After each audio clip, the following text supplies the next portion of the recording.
Olá, hoje nós vamos ver o Renascimento, que é um período intermediário entre a filosofia medieval e a filosofia moderna, né?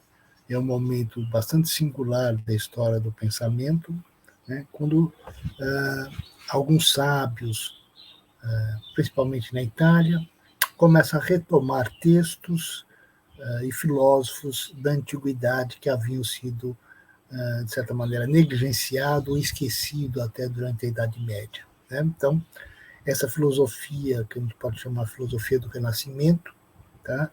é caracterizada fundamentalmente pelo individualismo prático, né? São o surgimento dos intelectuais, dos primeiros intelectuais, autônomos, né? Não pertencentes à igreja, né? Porque durante toda a Idade Média todos os pensadores pertenciam à igreja. Começa a surgir esses pensadores autônomos, os intelectuais, né? Existe uma certa exaltação pela vida mundana, material, né? Um acentuado sensualismo, isso a gente percebe fundamentalmente nas obras artísticas do Renascimento, né? Os grandes artistas renascentistas retomam a iconografia da antiguidade, né? E todo o sensualismo que existia nas obras antigas, isso começa a ser retomado nas pinturas e nas esculturas renascentistas. Tá? De certa maneira, há uma redução da vida religiosa, né, no mundo renascentista, não que a religiosidade tenha desaparecido, deixado de ter sua importância, mas os pensadores não estão mais tão presos à igreja, eles são pensadores autônomos, independentes, né? Existe uma certa tendência paganizante, né, que a gente percebe principalmente nas obras artísticas, né? Existe também uma certa libertação com relação às autoridades do passado, né? Durante toda a Idade Média, as autoritas, né, as autoridades do passado tinham que ser reverenciadas, seguidas e não questionadas. O que o Renascimento faz é começar a questionar essas autoridades, esses pensadores, mostrar que boa parte das ideias deles estão equivocadas, estão erradas, né? Porque não parte do princípio de observação da natureza, mas da aceitação dos dizeres que os antigos enunciaram, né? Depois, o que também aparece é um forte sentido de história, né? A história, de certa maneira, foi abandonada, né? Os gregos inventaram a história, mas, de certa maneira, os romanos até tiveram alguns historiadores, tá? Mas a história, durante a Idade Média, foi, de certa maneira, abandonada, né? O forte sentimento que surge no Renascimento é que a história nos ensina, né, a ver as coisas, a aprender. Se não aprender o que deve ser feito, pelo menos a gente aprende o que deve ser evitado, né? Essa é a principal contribuição da história. E a gente vai à história para perceber as transformações que os homens sofreram, para mostrar que não é uma continuidade ou um eterno retorno das coisas como se pensava durante a Idade Média, mas sim que há um progresso na história. A ideia de progresso começa a surgir exatamente no Renascimento, né? Nós aprendemos com os erros do passado, podemos transformar o presente e construir um futuro melhor, né? Também vai se caracterizar pelo naturalismo, né? O estudo da natureza, a busca da observação, né? E de tentar pensar não as coisas como coisas transcendentes, mas pensar as coisas como coisas imanentes a esse mundo, né? E uma característica também é o extraordinário gosto artístico, né? As grandes obras do Renascimento, né? As igrejas, né? As pinturas, as esculturas, os teatros, os jardins até, né? Vão ser grandes criações, vai ter grandes criações artísticas durante todo o Renascimento, né? Ele vai ser mais conhecido, inclusive, pelos seus grandes artistas, né? Leonardo da Vinci, Michelangelo, Rafael, Giotto, né, e vários outros artistas, né, eles que, de certa maneira, deram fama ao Renascimento, né, e influenciaram o desenvolvimento da modernidade, tá? Mas também vai haver o surgimento de alguns pensadores bastante originais, né? Entre eles o Maquiavel, que vai ser o autor que nós vamos trabalhar na nossa próxima aula, né? Mas, independentemente disso, né, o que surge, o que aparece, o que se desenvolve, né, é um estudo da recuperação das coisas do passado. A ideia do renascimento é renascer. Parece que o período antigo foi esquecido ou foi ignorado, né, pela Idade Média, e o que esses autores renascentistas fazem é retomar as obras do passado. Né? É isso que eles vão tentar fazer. Né? Então, vai se ler os antigos, vai se recuperar os pensadores romanos, principalmente no primeiro momento, né? Vai ressurgir a ideia do humanismo, né? O humanismo cívico, a ideia de que o homem é autor da história, não é criador de história, não é uma criatura tão somente de Deus, mas é um criador original, né? Capaz de agir sobre o presente, né? E projetar o seu futuro, tá? E vai se chegar à constatação, inclusive, de que boa parte dessa tradição herdada do passado, né, seja do ponto de vista científico, intelectual, né, está fundamentada sobre bases falsas, né, ou mentirosas, né, e que é preciso reorganizar esse conhecimento, estudar novamente, voltar à natureza e tentar ver, tentar perceber qual é o movimento da natureza, a ideia de observação, né, e ressurgimento dessa natureza. Então, a ideia do renascimento é renascer as ideias do passado. A ideia que vai prevalecer, bastante forte, né, e da onde vai surgir a ideia de que a Idade Média é a Idade das Trevas, né, é uma ideia que surge exatamente no Renascimento, de que parece que a Europa ficou estagnada, se não até regrediu intelectualmente com relação ao passado, e esses pensadores querem renascer essas ideias e dar continuidade a esse pensamento que surgiu na Grécia e na Roma antiga. Né?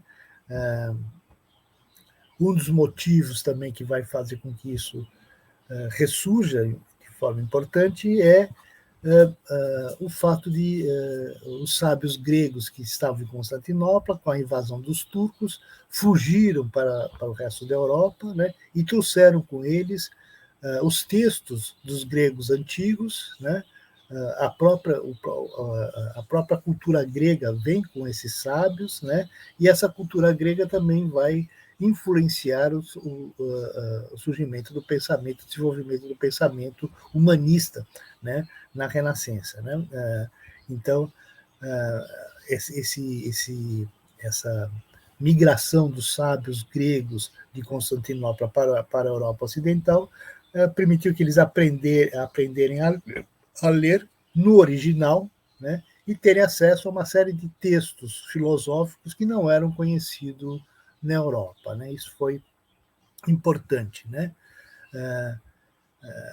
E há uma série de outras coisas também que são importantes para a gente perceber de certa maneira, essa transformação cultural e espiritual que ocorre no Renascimento. Né? É bom a gente pensar, né, que quase todas as invenções da Renascença europeia, né, são importações vindas da China. Né? O papel, tá? A imprensa, a bússola, o arreio, o estribo, a pólvora, o relógio mecânico, o carrinho de mão, tá? O leme de cadastre, a metalurgia, enfim, uma série de invenções chinesas que não ocasionou quase nenhuma mudança na China, vão transformar profundamente o mundo europeu. Com a bússola, os europeus se lançaram pelo mundo, com a pólvora, criaram armas potentíssimas, né? O canhão, né? O bacamarte, né? Enfim, isso faz com que os europeus se tornem conquistadores, né? E a imprensa, né? O surgimento do livro, né? Por Gutenberg, mas foi trazido a ideia toda, tanto do papel quanto da impressão, da impressão, veio da China, né? Foi importado dos chineses e foi aperfeiçoado no mundo europeu. Só o surgimento dos livros fez com que mais pessoas tivessem acesso à cultura, porque antes os textos eram muito caros, ficavam fechados nas grandes bibliotecas das universidades, né, ou das escolas, né? Não, ninguém tinha livros em casa, né? Era coisa muito caras né, e a partir da impressão, da impressão dos livros, as pessoas começam a ter livros em casa, né, e começa a surgir mais pessoas terem acesso à cultura escolarizada, né, ou pelo menos ter acesso aos textos, às leituras, né. Isso faz com que toda a sociedade europeia tivesse um crescimento cultural bastante acentuado, né. Vai ser um período, inclusive, que vai surgir várias utopias, né? A utopia, inclusive, é uma criação renascentista, né? Foi criada pelo Thomas More, um pensador renascentista inglês, né? Mas não teve só o Thomas More, né? Teve outras utopias na Europa, né? E a ideia de você pensar um estado ideal, um estado diferenciado, né, é uma ideia que surge e se propaga graças a essa imprensa, a esses livros que começam a ser divulgados. É também o que surge também na Renascença é o movimento protestante, né, o protestantismo, que é uma vamos dizer assim, uma revolta contra a força da autoridade da Igreja, né? Lutero aparece como um grande revolucionário que vai mostrar que boa parte do que a Igreja faz não está na Bíblia, né? Mas são máximas inventadas pela própria instituição, mais para manter o seu poder espiritual sobre os homens do que para revelar as verdades divinas. E a ideia do Lutero é uma ideia bem renascentista, que é de retomada do pensamento do cristianismo original, né? A ideia de que nós temos que sair por aí pregando a palavra de Jesus e voltarmos ao Novo Testamento, né? O Novo Testamento que deve ser o nosso texto, tá? E não o Velho Testamento, como muitas vezes a igreja se baseava, né? Então, todas essas ideias de renascer vão influenciar, inclusive, o pensamento religioso, né? Então, é um movimento geral e restrito, né? Que vai da parte artística para a parte política, para a parte científica e para a parte religiosa, né? Tudo vai revolucionar. Uma outra questão que também vai mudar bastante o pensamento e vai influenciar muito o desenvolvimento do pensamento moderno foi a descoberta da América, né? Quer dizer, a ideia de que o mundo é redondo, né? Começa a surgir aí, Colombo vai, vai levantar essa hipótese, né? E vai tentar comprovar essa hipótese, né? Chegar à Índia indo pelo Ocidente, não indo para o Oriente, né? A ideia de que o mundo é redondo, né? Que você pode circunavegar o mundo, né? Mas a descoberta da América traz algumas outras questões muito fortes, né? E que vão influenciar o pensamento europeu. Em primeiro lugar, uma ideia que vinha desde o começo do cristianismo, né? A ideia de que se as pessoas não têm formação religiosa, a sociedade tende a licenciosidade, né? A tirania, enfim, as maldades, né? Bom, quando se descobre a América, na América não há o pensamento cristão, né? Ninguém conhecia o cristianismo, nem imaginava a existência do cristianismo, né?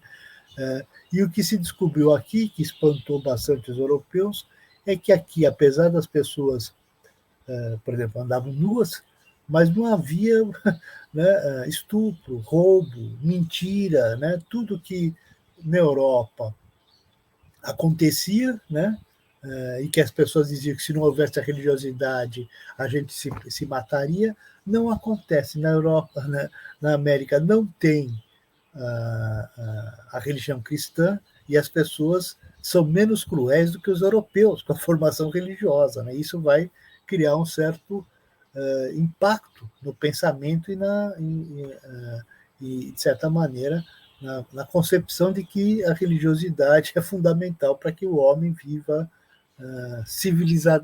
de forma civilizada. Né? O que se constatou tendo contato com os índios é que a humanidade vivia muito bem sem religião, né? De forma menos cruel do que na Europa. E o roubo, por exemplo, não existia na América, o estupro não existia na América, né? A mentira não existia na América. Né? Era algo que, inclusive, o que espantou bastante o Colombo é a pureza, entre aspas, né? desses seres, desses índios, né? que aqui se encontravam. Né? Então, isso foi por um lado. Por outro lado, a ideia de que uma sociedade sem um Estado, né, é a guerra de todos contra todos, né? Vai todo mundo se matar. Então, é necessário a essência do Estado. Na América não existia Estado, né?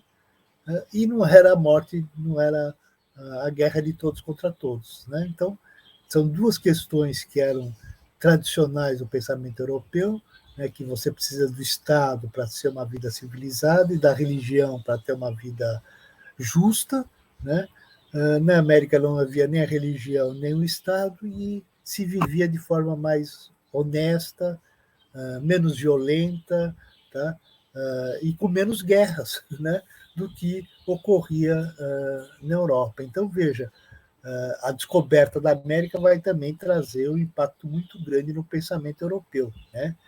Nós vamos ver vários pensadores modernos, daqui a pouco nós vamos entrar na filosofia moderna, que tentam responder essas questões. Né? Por que nós precisamos de Estado? Nós vamos ver isso no pensamento do Hobbes. Tá? E por que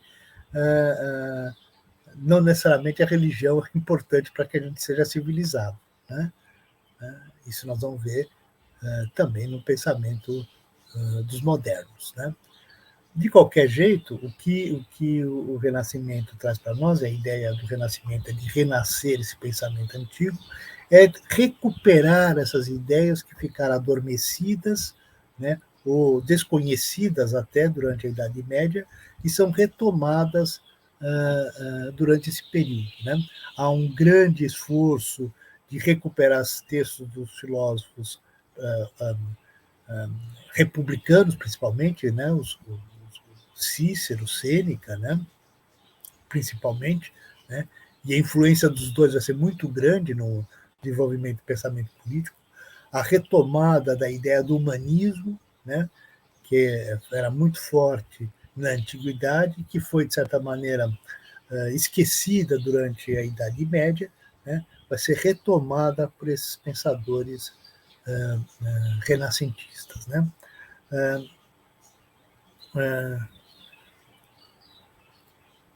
Digamos que o que eles tentam fazer é dar continuidade a esse pensamento antigo, tá? Que parece que foi esquecido ou que foi, de certa maneira, nós regredimos. Né? Uma ideia muito forte que vai surgir na Renascença é que há uma estagnação histórica, né? Ou até um retrocesso com relação a muitas ideias do passado, né? Principalmente na área de ciência, né? E na área artística. Né? A ideia que começa a surgir, né, no Renascimento é que nós temos que recuperar essa arte maravilhosa que existia no mundo antigo, né?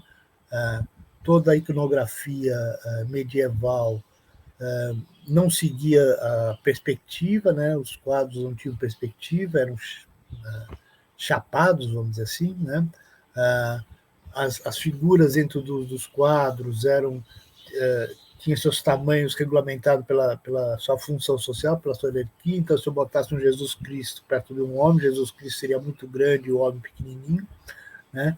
Os quadros não tinham o ponto de fuga, né, que dá a ideia de profundidade nos quadros, né? Enfim, a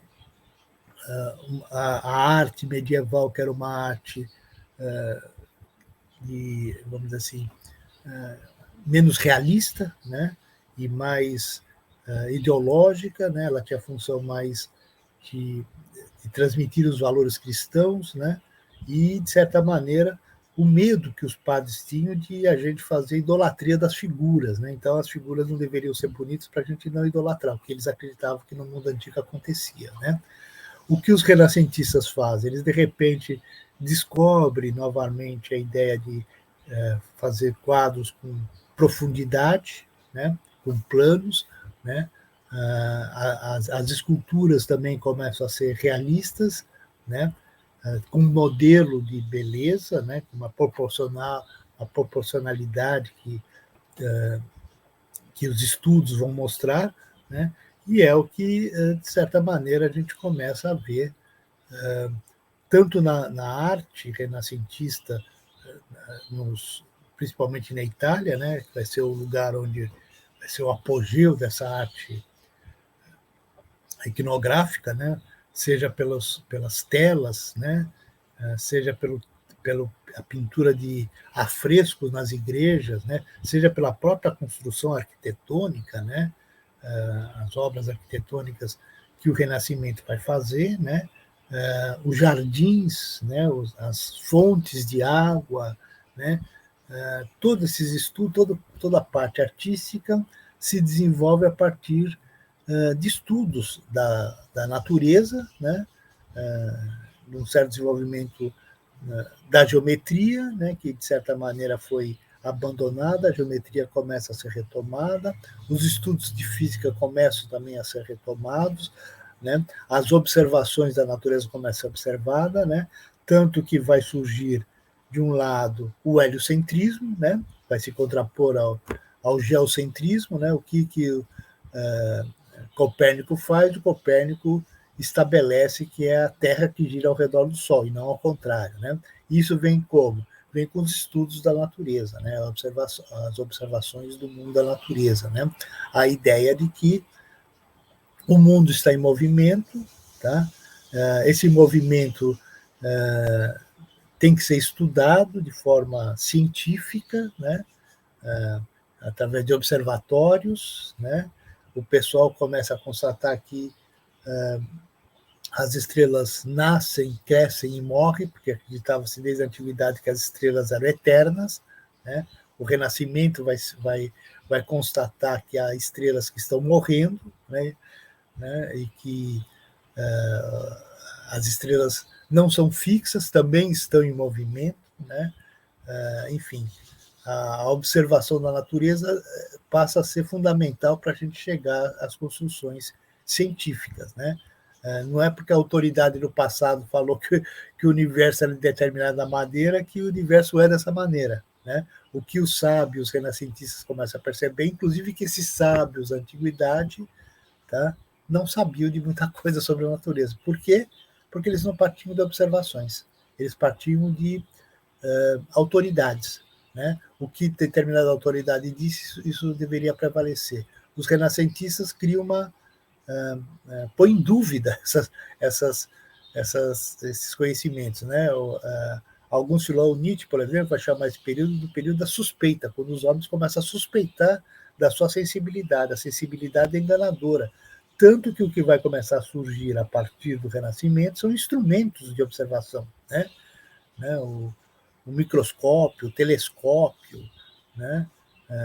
Enfim, vários outros instrumentos de precisão, como balanças e tudo mais, começam a surgir porque se constata que a nossa sensibilidade é enganosa, né? A gente não, os nossos olhos não conseguem ver as coisas como elas são, ou porque estão muito longe, ou porque são muito pequenas. Então a gente precisa de instrumentos de observação, né? Vai ser o surgimento da luneta, né? Pelo Galileu, né? e tem também o surgimento do microscópio, para a gente olhar as coisas pequenas, né? E observar o mundo microscópico, né? Então, a ideia que surge é que a nossa sensibilidade é insuficiente para examinar a natureza e nós precisamos de instrumentos para compensar, tá, o que as nossas vistas não conseguem ver, né? Instrumentos, inclusive, para a gente navegar, daí que surge a bússola, né? Quer dizer, não adianta eu navegar com o meu instinto, né? Como se pensava antigamente, eu tenho que ter um instrumento que me permita eu me localizar no mundo, né? Então, daí o uso da bússola, né? Do astrolábio, né? Esses instrumentos de navegação que permitiram aos europeus saírem pelo mundo, né? Então, esse período do Renascimento é um período de, vamos dizer assim, de suspeita sobre as verdades passadas, né? A retomada da ideia de que o homem é um criador, né? A retomada da ideia do humanismo, né, que tinha sido abandonada, né? E a ideia de que a ciência, o conhecimento e tudo mais não advém pelas verdades que o passado nos transmitiu, mas sim pela observação atenta no mundo presente, né? O passado é algo que nos inspira, tá? Nós aprendemos com o passado, mas nós aprendemos não o que devemos fazer, mas mais o que nós devemos evitar. Esse passado é um passado que serve para nós ampliarmos o nosso conhecimento, tá? Mas não para a gente dar continuidade a ele. Nós temos que fazer um certo rompimento com esse passado. Né? Então, principalmente na área das ciências, tá? Isso vai ser fundamental nas ciências, na área da filosofia e principalmente na parte artística, né? Da engenharia e tudo mais, né? O Renascimento é o renascimento, inclusive, das artes, né? O renascimento das construções maravilhosas que havia na antiguidade, né? É isso que surge, né, nesse movimento que a gente chama de movimento intermediário entre o momento medieval e o surgimento da modernidade, né? Onde a ciência vai se estruturar como nós conhecemos. No Renascimento, ainda há uma forte influência do pensamento medieval, né? Na parte da medicina, até mesmo na parte da natureza, né? Vai ter muita influência da magia natural, né? Que era uma criação, né? Do pensamento medieval, né? Então, vai ter a questão da alquimia, né? Dos magos, né? O pessoal fazia uma certa sincretismo entre crenças místicas, religiosas, né, e científicas, né, ainda que esteja começando a surgir a astronomia, né, ainda está muito relacionada com a astrologia, né, vários magos, né, e pensadores vão ser conhecidos e idolatrados, como Nostradamus, por exemplo, né, enfim, não há um rompimento completo com o pensamento medieval, é um período intermediário. Muitas ideias medievais vão continuar a existir. Bom, até hoje, algumas ideias medievais continuam a existir. A própria universidade é uma criação medieval que sobrevive aos séculos, né? Mas o que o Renascimento nos traz é essa retomada do homem como criador, né? E a ideia de que nós temos que observar a natureza para saber a verdade do mundo. Quer dizer, Copérnico, o que fez? Foi um grande estudioso dos céus, tá? E a partir dos seus estudos, né? Inspirado, inclusive, no Pitágoras, né? O primeiro criador da ideia do helicentrismo é Pitágoras, né? O Copérnico vai conhecer o pensamento pitagórico, né? E vai perceber as virtudes da ideia do Pitágoras e vai dar com modelos astronômicos, né, a convicção para o mundo ocidental, pelo menos para o mundo intelectual, né, de que não é a Terra que está no centro do universo, mas o Sol. Né?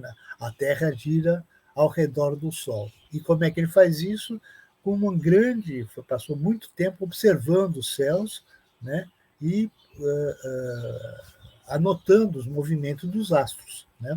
E aí ele vai propor a hipótese de que a ideia que ele... Inclusive, ele vai falar, vai começar seu texto dizendo assim, ó, eu quero mostrar uma outra forma da gente ver como funcionam os astros e tudo mais, né? E que essa forma tem menos erros, tá? E explica melhor alguns movimentos dos astros no céu. Né? E aí ele começa a expor, né? E começa a mostrar, né, os erros que o geocentrismo trazia, né? Coisas que ele não conseguia explicar, e que a ideia heliocêntrica conseguia explicar o que o geocentrismo não conseguia explicar. Né? A ideia heliocêntrica só vai ser completamente vitoriosa na Europa depois da física newtoniana. Né? Aí tem a grande ciência que vai mostrar o movimento dos astros, e a ideia fundamental, que é da gravitação. Né? O Copérnico não tem essa ideia, né? Ele vai ser complementado, boa parte da ideia do Copérnico vai ser complementada com outras teorias, né, astronômicas, né, principalmente por Kepler, né, mas Kepler vai mostrar que o mundo não é uma circunferência, mas é elíptica, né, que tem no universo, né, então ele vai dar mais vazão à ideia, né, o próprio Galileu vai mostrar os equívocos do geocentrismo, né, mostrando que a gente seguia por aparências, né, e que o fato de a gente estar na Terra, né, parece que a Terra é que está parada e que tudo está funcionando, mas ele vai mostrar que isso é uma questão aparente, não é uma questão real. Né? E é com isso que nós vamos colocando em dúvida, né, o geocentrismo, até que surge o pensamento do Newton, e o Newton, aí, a partir do Newton, a partir da mecânica, né, é que vai finalmente abandonar essa ideia geocêntrica. Né? Então, veja, a importância do Renascimento está em trazer essas novidades, recuperar alguns pensamentos antigos, né?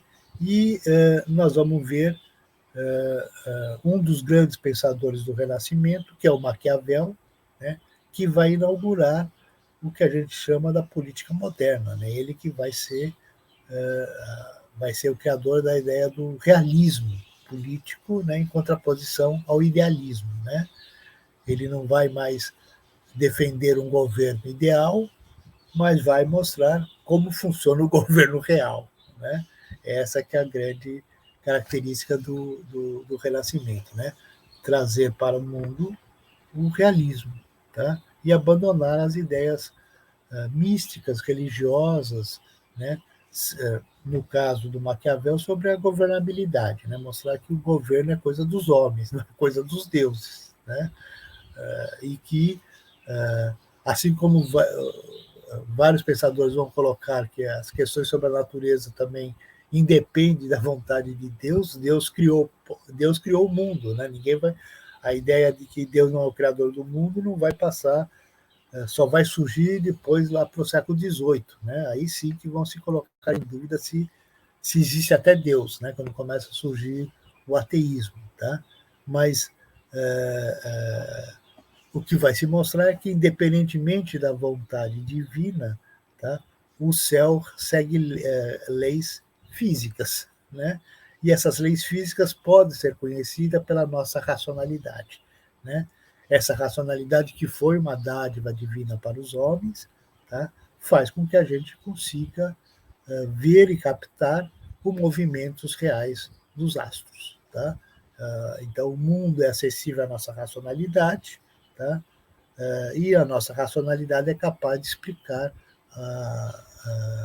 o movimento dos astros tá? E aonde centrar nossas atenções. Tá? Então, esse é o espírito do renascimento. No nosso próximo encontro, tá?